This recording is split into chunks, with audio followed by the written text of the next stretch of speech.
Welcome to another episode of our SaaS Stories podcast. I'm your host, Ash, and this is a show where I interview proven founders and industry experts who share their stories, strategies, and insights to help you build, launch, and grow your SaaS business. In this episode, I talked to Brian, the co-founder of Gildre community, a visionary leader and entrepreneur with a passion for nurturing innovation and fostering growth in the startup world. As the former head of the product team at a prestigious global accelerator, Brian superheaded transformative initiative collaborating with thousands of Series A pre-seed startups. His dedication to understanding the needs of these founders led him to personally engage with hundreds of them, gaining valuable insights into their pain and points and desires for support throughout their journey. With his boundless enthusiasm for fostering collaboration and fostering relationships, Laz leadership at Gildre aims to redefine the way entrepreneurs support and uplift one another. Through his unparalleled expertise, he is empowering individuals to unlock their full potential, fueling the next wave of groundbreaking innovations and transformative ventures. Join us for this amazing talk. So I hope you enjoy it. Okay, Brian, welcome to the show. Thanks a lot, Ash. I appreciate the nice introduction on your end. Awesome. Do you have a favorite quote, something that inspires or motivates you that you can share with us? Good question.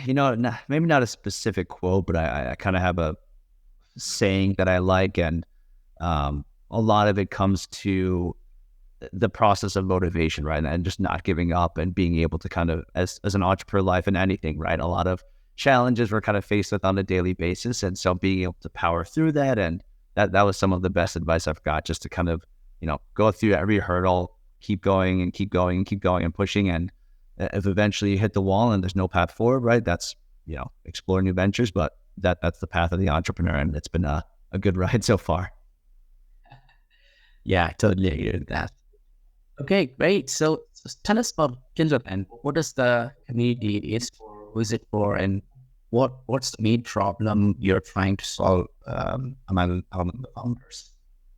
Yeah. So with Gildre, the biggest thing that we looked at, right, there's really no shortage, if you look at it, of entrepreneurial communities out there.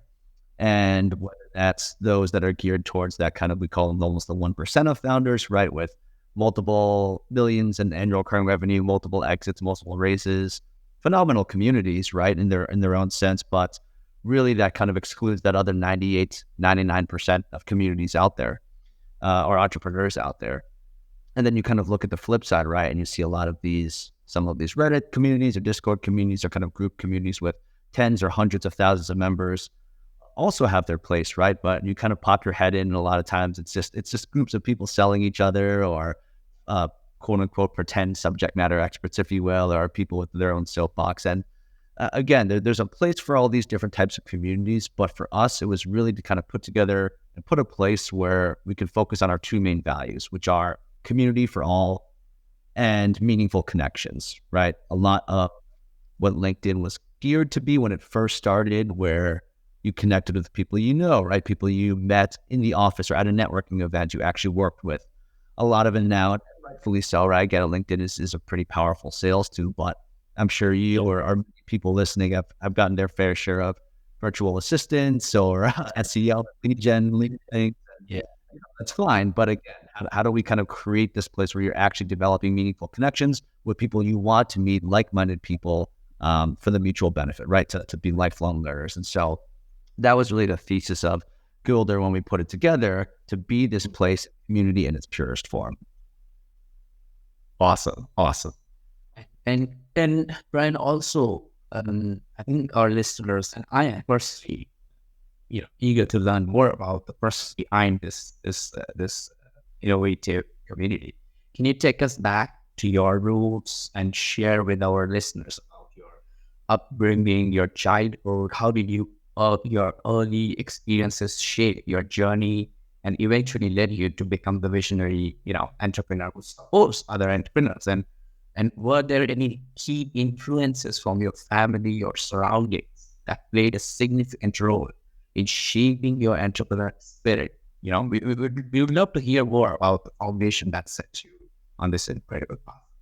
Sure. Yeah, happy to. And very kind words with the visionary. Probably a little too advanced there, but for me, it's kind of your point. It's fun, right? Community, whatever you're building, whether you're an insurtech or fintech or IoT, CPG, just there's so many amazing people to connect with and learn from. And for me, community was kind of that central focus point, and not necessarily being that super connected, but finding individuals that want to be engaged, right? That want to go out there and learn, especially since, we've kind of gotten back to a more in-person feel, which is great, but COVID changed a lot of that for a few years. And I think that the virtual world is still here to stay for a while. But for me, growing up, right, I grew up in New York, both just north of the city. So I won't pretend to pretend to say I'm from Manhattan or anything, but grew up in Westchester, just north. Both my parents, mother worked at Kraft in finance. My dad was an engineer at IBM. Both had phenomenal careers, right? Working there 20, 30 plus years.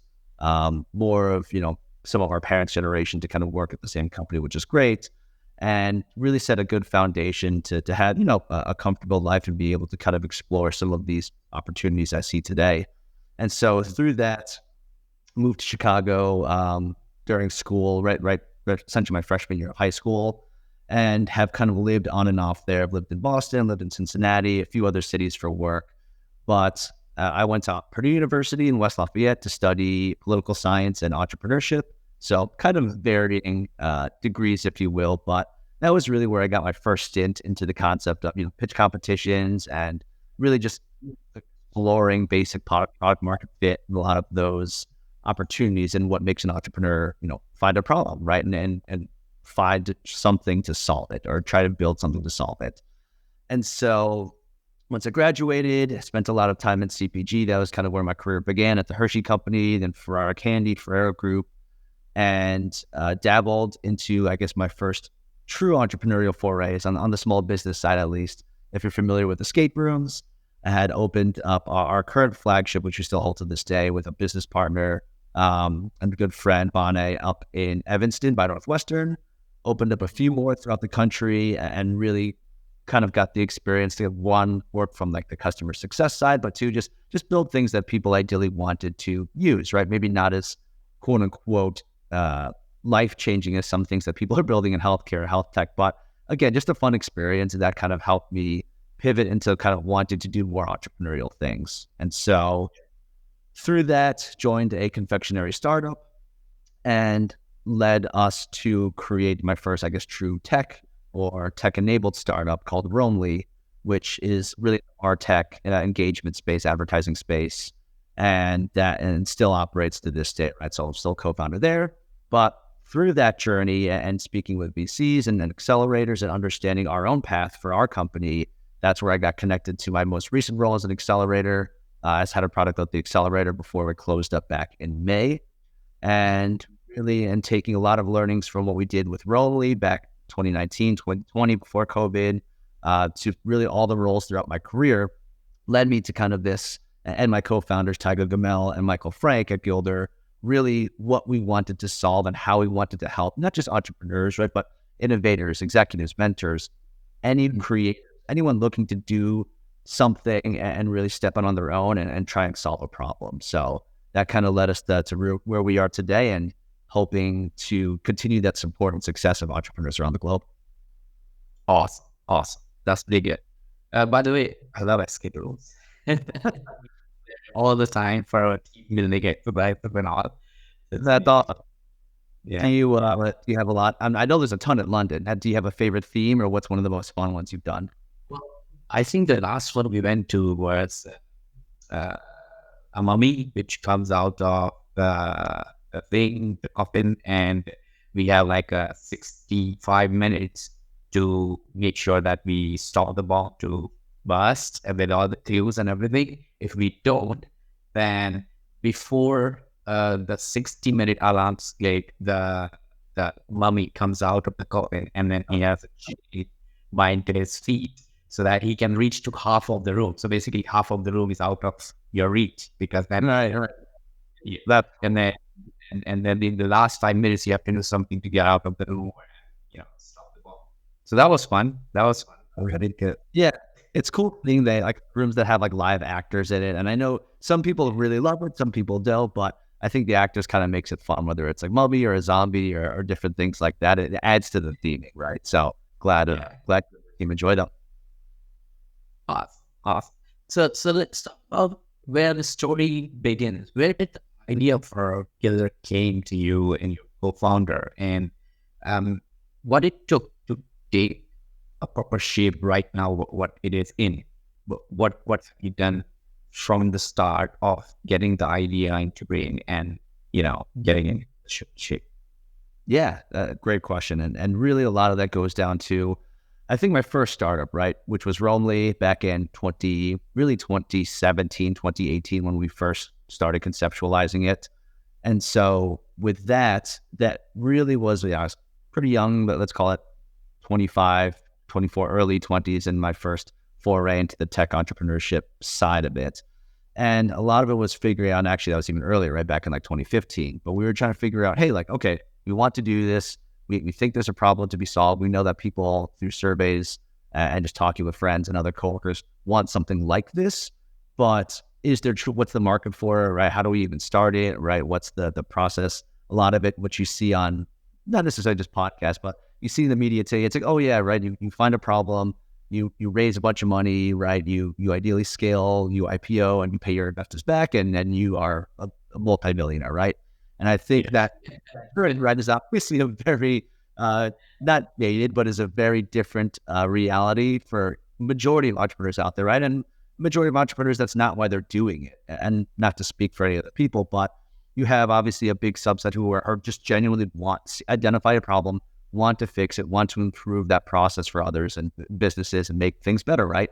And for me, it was, as we were kind of starting out that journey, we didn't quite know who to lean on, because our own network and our own friend group or family group, right, a lot of them have phenomenal careers, but hadn't yet really dabbled into the entrepreneurial side for us to kind of be able to pick their brain or know how to start. And so we obviously, just through the wonders of the internet, were able to kind of learn on our own and kind of take it to where it is today. But that really kind of started the idea of, hey, there should be a place for this, right? That of people that we know we can trust. And again, there were entrepreneurial communities out there too. A lot that are either, hey, you have these kind of exorbitant admission fees, right? Or 5-figure join fees and things like that. And others, you just don't know who to trust. So that kind of started the concept of it. And then really when we did officially launch this back in June of 2023, the big thing for us was, again, kind of following that concept of myself, Tyga, and Michael were talking.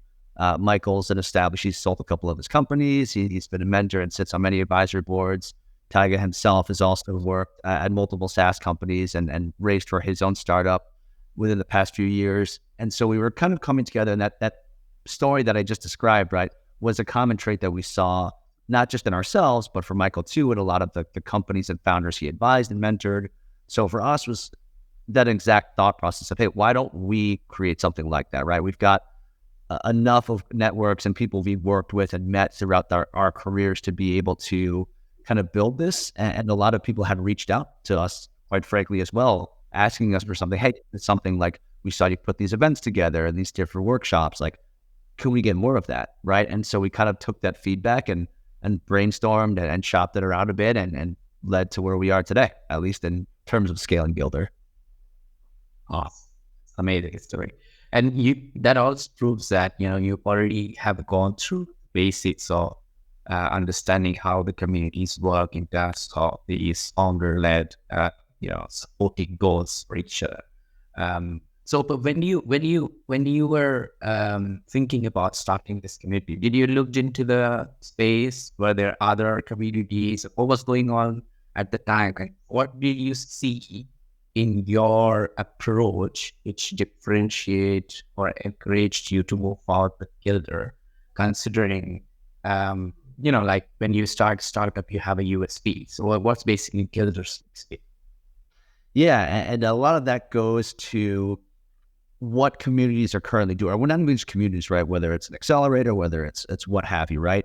And for us, you see a lot of people try to do too much at times. And I think that's kind of what we learned from, at least what I learned from my first startup, was wanting to try and create something that this TAM is $2 billion market, and we can get in front of everyone. And I think for us, it was just finding not even a niche, but who are the people that really, really could use this and provide the most value to that. Yes, of course, if we're not an accelerator, right? If you need to learn it and kind of your curriculum and things like that, plenty of other amazing ones out there, right? To benefit.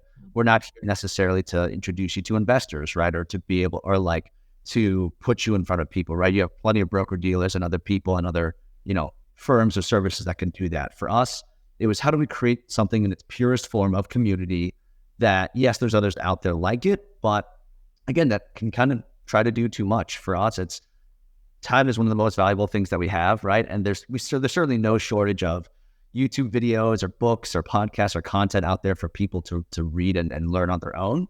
But for us is how do we create stuff that's relevant to them?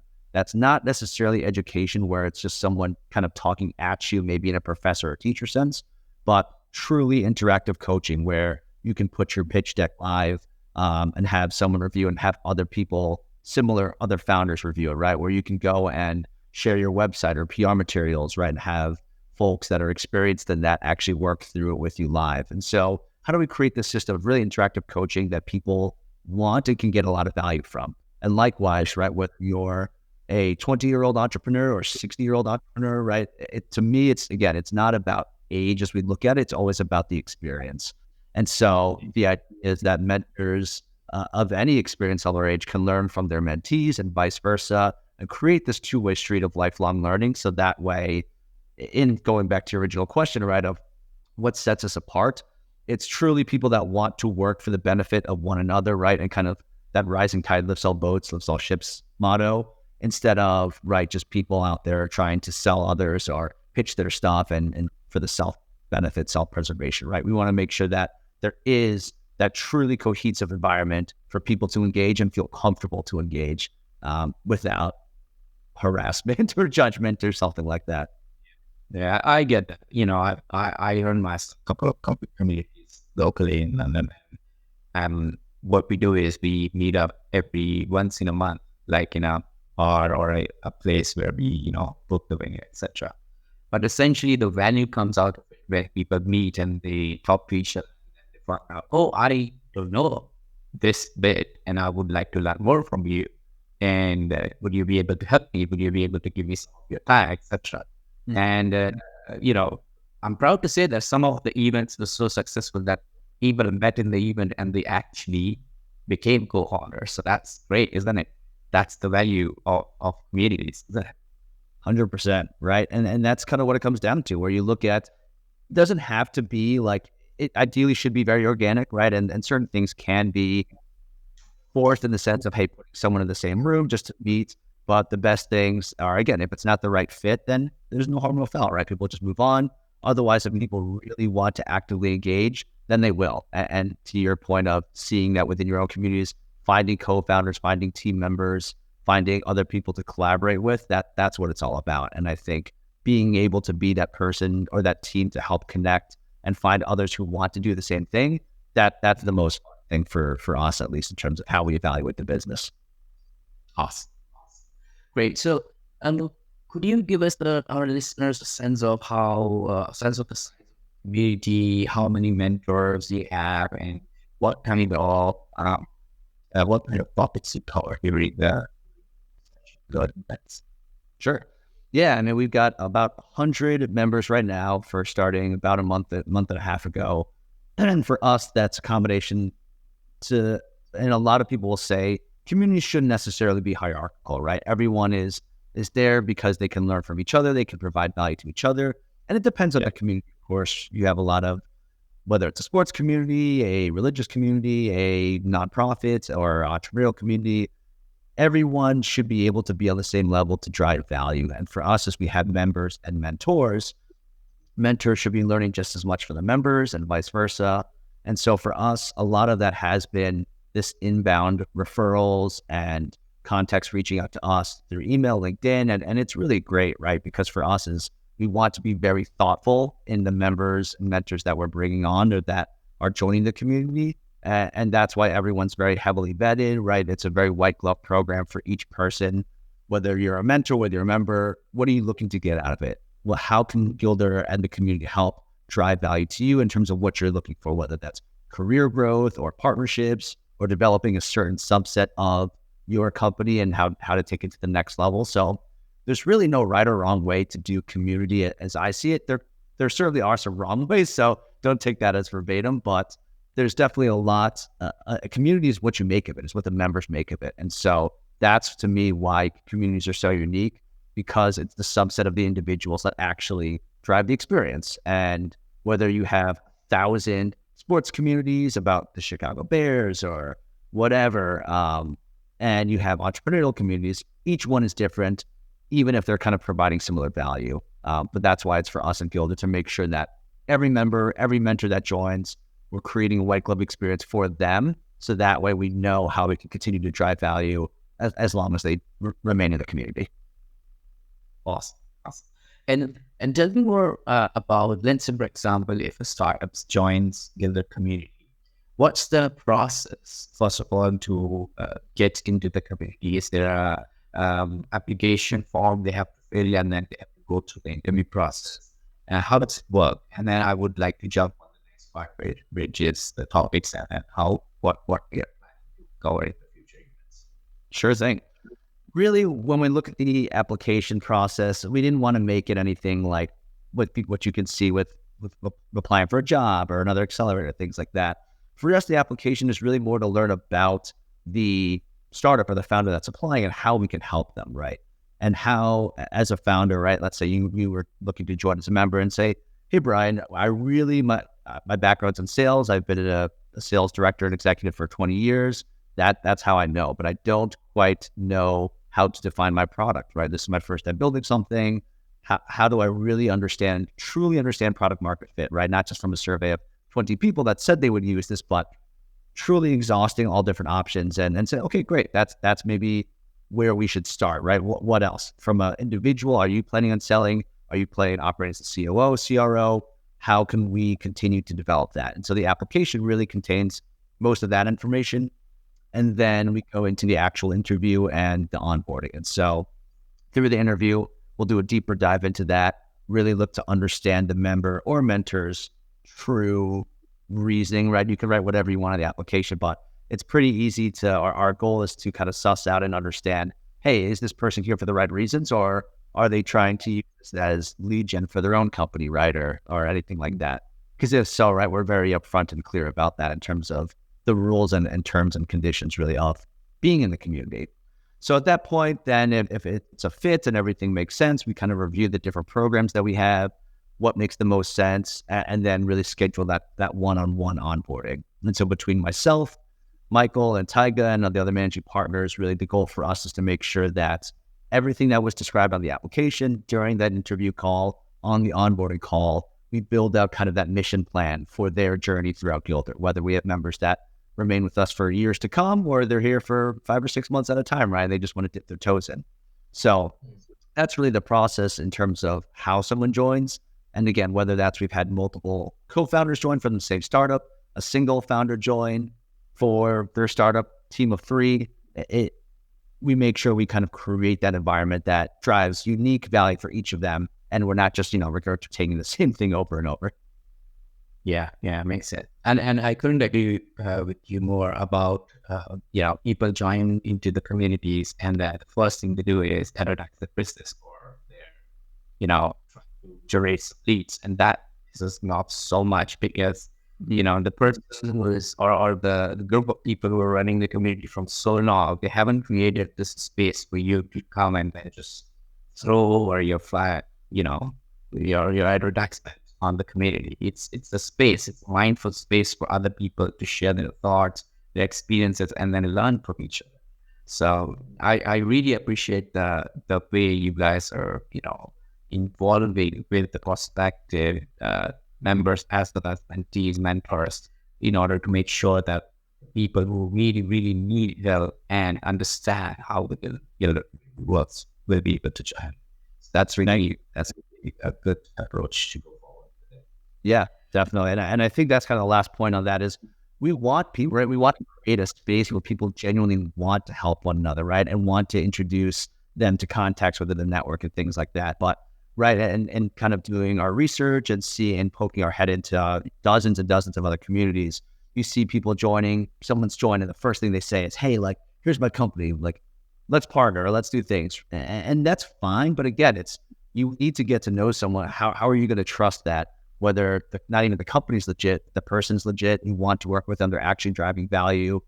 And it goes back to just basic human interaction. Before, you're not going to meet someone on the street and immediately ask them for something, or you want to whether it's making a friend, making a contact, making a professional referral, what have you. It's important to form that relationship first. And as someone who is in many ways impatient myself, it's very important to be able to genuinely form that connection, that contact, foster it. Because again, it's about, Brad Felt over at Techstars has a really good philosophy with mentorship about giving first, right? And give first. And then it's about being altruistic, knowing that if you can just genuinely be there to support people and help people, and you want something in return, right? You don't need to ask for it. It will come back in one way or the other. People will notice that through your actions. And it's just about being a good person and a good connector. So appreciate the sentiment you shared there. And yeah, that's exactly what we're going for. Yeah. And there's a guy, someone named as Gary V. Oh, yeah. And he has this say, give, and then automatically things will come back to you. I've seen a couple of his videos on YouTube, and it's quite inspiring for young generation nowadays. Mm-hmm. And it's tough because I get it. Not everyone has the compassion to give, right? Everyone's so bogged down from what they're also trying to build and paying rent and everything that just goes on in life today. So not everyone has the ability to just constantly give without being able to receive. But it's a fine balancing act, and that's really where we take that process of vetting in the community, knowing that not everyone's going to be able to donate 10 plus hours of their time a week or even a month. But again, it's these little things that if you can add value, if you can add a little bit of value to one person's day or week or month or whatever, and that changes the way that they think about something or does business or helps them, right? That's life-changing in many ways. And so it doesn't need to be a complete 180 shift, but small incremental impacts and changes on the thought process are unspeakably beneficial to an entrepreneur's life cycle. Yeah. So would you be able to share a compelling case study that highlights how a person or a company, joined into the Gildre community and potentially learned something or achieved a portion of their success story and solve their key business challenges? And would love to hear about the specifics about how Gildre helped them out in order to achieve the success or the milestone. It will really help our listeners as well as motivate them for Gildre. Yeah, of course, definitely. And I will give as many specifics as I can. I don't want to get necessarily too deep in the weeds for some of the confidentiality with our members, but really I'll kind of walk through what that really the 360 kind of holistic approach that we take to be able to support startups. And I'll use an example of one of our recent members who joined, and they're working on essentially a startup that focuses, it's their first time as a founder in this new industry. And so, right, they'd been a founder in prop tech and ag tech and a few other industries for the past couple of decades, but this was their first time really exploring hardware and IoT and some of these more physical components of entrepreneurship. And so a lot of it says, hey, right, you could be an experienced operator. That translates pretty well across different industries, but there's just a lot of institutional knowledge you need to know to be a quote unquote, not even an expert, but just to be successful at the basic level when adapting to an industry. So what we typically do is we'll introduce them right as the managing partner, whether it's myself, Tiger, or Michael. We make it our mission to know really every single member at Gildre, their backgrounds, their skill sets, their career success, and where they end when they look to get value. So we'll typically say, hey, John Smith or Sarah Jones or whoever, have you met this mentor or this other member? They also are building a IoT gadget and device and have been doing this the past 5 years. I'm sure they could help add some value. It's those one-on-one connections. It's also recommended reading, recommended books. We have pretty exhaustive library of different content that we'll kind of recommend and curate specifically for each member. So this member came and said, hey, like I really want to find some more reading about this specific topic. What do you recommend? That's what we'll tell them, right? We host our own workshops, how VCs and managing partners and everyone look at this industry versus another, right? How those trends have shifted over the past few years to the past few decades, and provide all of these individual tools and recommendations for the founder. So that way they get that exact, okay, I need to know how to determine right product market fit, how I'm going to scale and acquire customers, how I'm going to advertise, how I'm going to fundraise, what my exit strategy looks like. Is this going to be a lifestyle business? Am I going to do this for the next 30 years or move on to the next thing?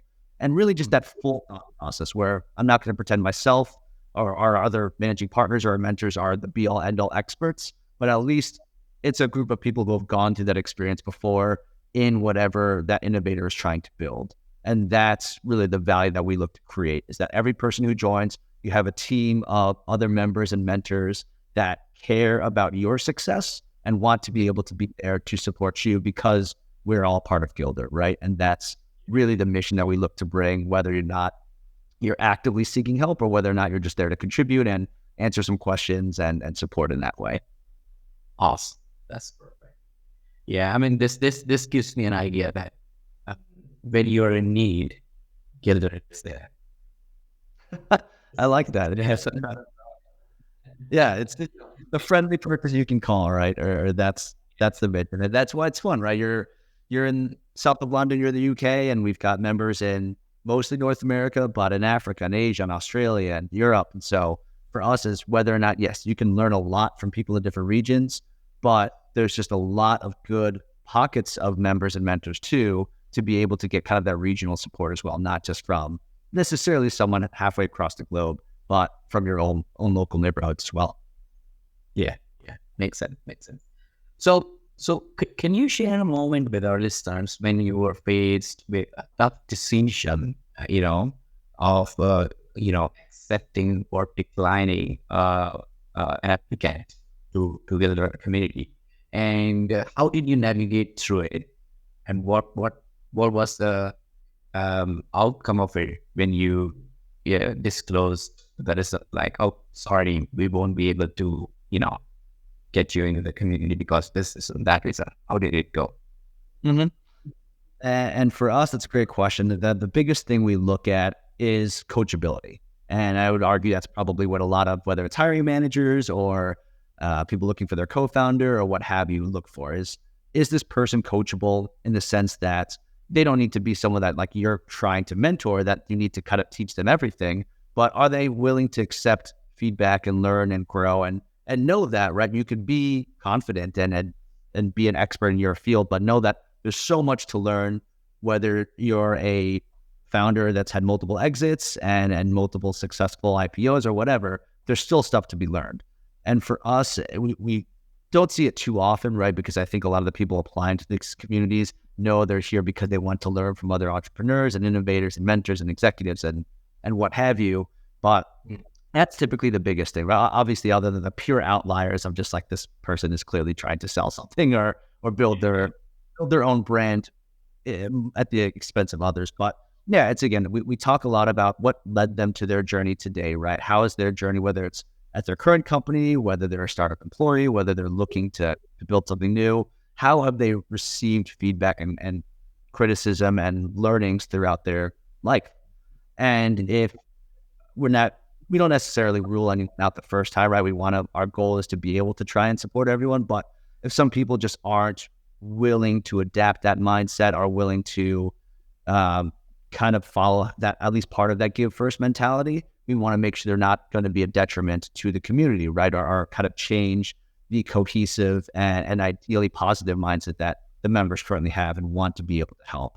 And so that's the biggest thing that we look for when essentially rejecting applicants or are essentially recommending other communities to them. It's making sure that, hey, this is kind of our goal. We will continue to evolve as a community for sure, but making sure that as we kind of scale, we're doing it thoughtfully, right? We're doing, one of my other favorite podcasts that I listen to is called Masters of Community.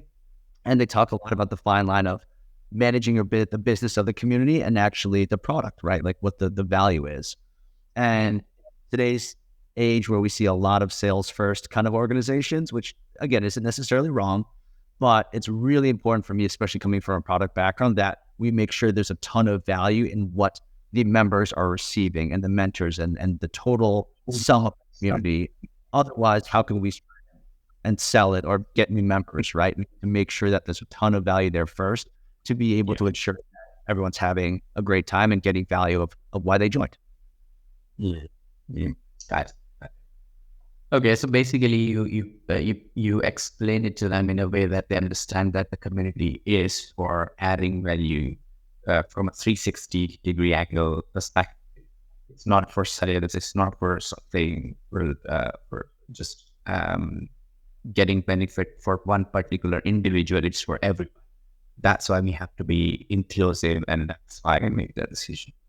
Absolutely. That and the point of you shouldn't expect to join, and hopefully this is just life lessons or professional lessons for everyone too, but right, you shouldn't expect to just kind of drop in and be like, hey, like, help me with this, or like, take a look at my value prop or my pitch deck, or introduce me to this investor or this partner, right? Like we want to make sure we're obviously staying away from that. Or, hey, if you're asking, if you want to unlock some opportunities for partnerships, what value can you continue to bring, right? That mindset from the get-go is something we want to make sure that we're very careful about in terms of new members and mentors, because all it takes is a handful of bad actors to really change the vibe of community, right? Whether it's something in Discord or Slack or your own, or circles, right? Your own kind of tool.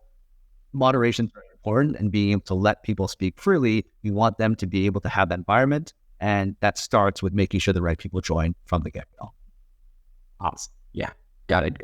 Speaking of like your life experiences, throughout your journey and experience, there must have been valuable lessons learned. If you don't mind sharing, could you reflect on your experiences that tell us about what one mistake or a setback that you might have encountered along the way that you consider not necessarily a regret, but maybe a lesson learned?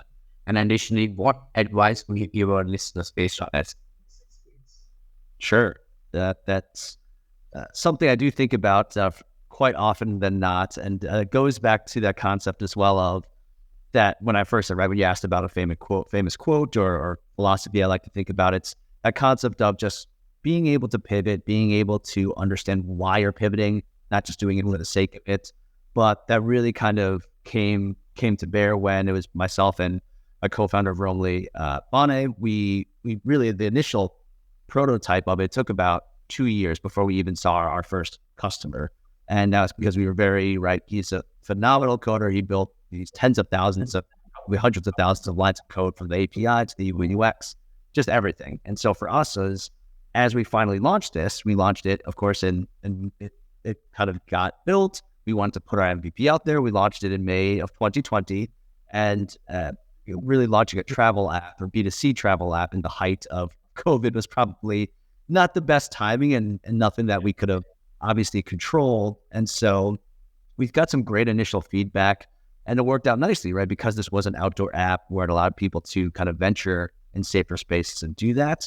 But for us, it was, hey, we've spent the past close to 800 days really just hammering this out and putting together the content and everything for this. And now we're like, at that time, right, no one knew if we would be here where we are today in August 2023, right? The way things were progressing back then. And so we made that conscious decision to say, hey, all right, well, we've sunk a lot of time, a lot of resources into doing this. Do we kind of continue this path and maybe tweak the fit or tweak the customer base and kind of ride through that? Or do we see what is working from our current customers? And even though it's going to take an app rehaul, right, like a content rehaul, we lean into that.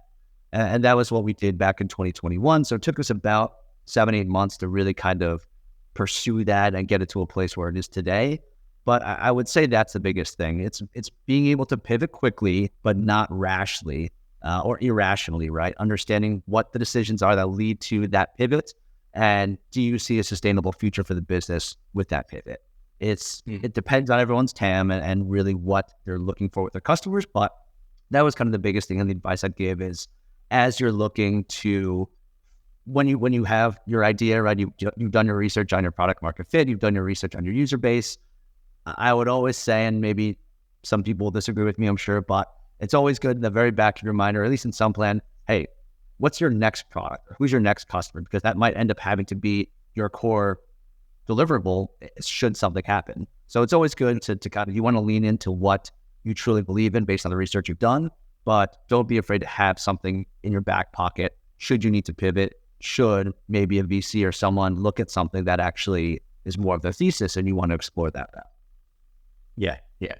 And to be honest, if you look at any unicorn product, they have started something else and they have become something else. And that's how they achieve the elegance in their own space. Yeah. WhatsApp was a gym status app when it started. That's right. Messaging app. Instagram was something else, I guess, and it became a social network. So, all these things. Airbnb sold cereal. That's right. Yeah. So it's a little bit of everything. Awesome. Okay. So as we are heading towards the end, I was thinking to go into a lightning round with you. I've got questions with me, and I was just thinking if you could ask them as quickly as possible, and you did it like a game. Is that awesome? Yeah. Let's. Yeah. Awesome. Okay. Let's start it. What's one of the best pieces of business advice you have received?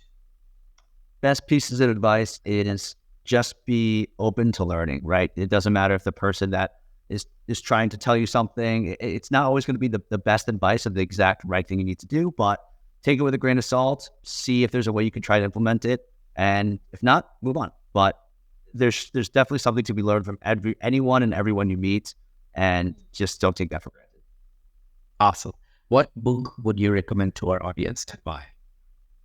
What books? So for me, Startup Communities was very pivotal in terms of understanding and getting a deeper understanding. They talk a lot about Boulder and that tech community in person, but it gave a lot of the foundation that we understand for our virtual or online communities now. And so while they weren't exactly cohesive in that process, that was a great one for at least those that really enjoy understanding the deeper sense of community, not just business communities, but all communities. Startup Communities by Brad Felt and his partner over at Techstars is a great read. Awesome. What's one attribute or characteristic in your mind of a successful founder? Attributes, definitely just willpower and drive. And I think as someone, as we've all seen with hustle culture these days, right, there's toxic hustle culture and that work environment, but being able to, it needs to be fun. At least for me, like I love doing this. For me, it's not necessarily, I certainly, my wife, much to her dismay, I don't love to watch as many shows or things like that. But if you can find something that you truly enjoy, then you don't mind. It's to me, it's not even considered work, right? It's about building something amazing. It's about being able to find something that you and the people you work with, right, can share. And so for me, that's a lot of what I do on a daily basis, and being able to motivate me to kind of work past that. It's not for everyone, right? Not everyone wants or has the need to work 12 hours a day or 10 hours a day, but if it doesn't feel like work, then you enjoy it much more. And it's about finding a nice balance between that. What's your favorite personal productivity tool or basketball? I would say basketball or tennis. For me, it's just nice to, as someone who traditionally lives on their phone and all my emails and calendars is on there, that's really the one time I get to put my phone in my bag or put on the side and just go out and play and kind of decompress. And at least for someone who also hasn't, I don't think I've lifted a weight in about 5 or 6 years, being able to at least do some cardio or some workout there is very decompressing or stress relieving in that sense. Indeed. What's a new or a crazy business idea you would love to pursue if you had? This is actually kind of came from my other partner, friend Bonnet, but we always wanted to do this clearly probably wouldn't even make money at all, but we wanted to basically do kind of like a fantasy factory type thing for gambling, for like bachelor parties or whatever. You could go and bet on anything, whether it's bet on like the height of something, bet on these random games and random sports shots and things like that, where you can just go and have this kind of like random experience to be able, it doesn't have to be with money, but just random things like that, like a gambling fantasy factory essentially. And I'm sure there's an insane amount of regulations and things. That's why it hasn't been done. But for us, that was always something fun that at least I would enjoy being able to work on. Awesome. Awesome.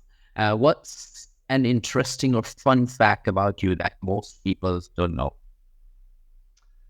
And that's a good one because I feel like I've heard that question a lot, and I don't think I'm a phenomenally interesting person, maybe by any means, but I do know when we opened our first escape room, I had not actually done an escape room prior to that, and so my partner had, and that was kind of he was the one that helped create the games, but the first time I did it, any escape room was our own that we built, and kind of seeing that, and for me, the growth of what escape rooms, this is back in like 2015, right, to where it is today. Now you're seeing these like $1 million rooms at Disney and a lot of these other companies, and that level of entertainment from like retail entertainment is just so fascinating, and that's kind of what my hobbies, and I guess I necessarily wouldn't call that a fun fact, but that's what I love to do, and I think that's kind of where it helped me set this path as to where I am today, to be able to work with other amazing innovators and people who like to do that kind of thing. Yeah. Yeah. Got it. Got it. Okay. Well, by the way, you mentioned about Disney. I heard that they're planning to sell their streaming business to Apple. Have you heard it? I've heard rumors, and I don't think too much into it, but yeah, I heard when they're really trying to look to focus back on their kind of parks and a lot of the actual thing that got them to where they are today, which I guess I'm not an expert in that field, but I can't blame them for trying. Yeah. Yeah. Great. Great. Well, Brad, thank you so much for joining me and sharing your, unpacking your story. If people want to check out Gildre, what they have to Google, or what's the website? Yeah, Ash, it was a pleasure. And I would say, yeah, you can just go to gildre.com. It's gildre.com. You can find me on LinkedIn. I'm at Brian Connor Lee. But yeah, all my socials and everything are there. Feel free to reach out. Please DM. I'm happy to love talking to people, whether it's just hearing about what you're building or hearing what got you to where you are today. Always happy to chat and connect through that method. Perfect. Awesome. Brad, thank you so much for joining us today and sharing your inspiring journey and the impactful work you're doing through Gildre. It's been an absolute pleasure having you on this Last Stories podcast. Thanks for having me, Ash, and looking forward to seeing some of your other amazing guests. And it's a phenomenal podcast. So thanks again. Cheers. Thank you all for tuning in to the episode of our SaaS Stories podcast. I hope you found our conversation with Brian insightful and inspiring. If you're a founder or industry expert interested in sharing your story on our SaaS podcast, please don't hesitate to reach out. Simply email me at ash@artscircles.com and let's connect for a potential interview opportunity. If you enjoyed this episode, make sure to subscribe to our podcast and stay updated on our future interviews with proven founders and industry experts. We have a lineup of incredible guests and valuable insights coming your way. Stay inspired, stay motivated, and keep building.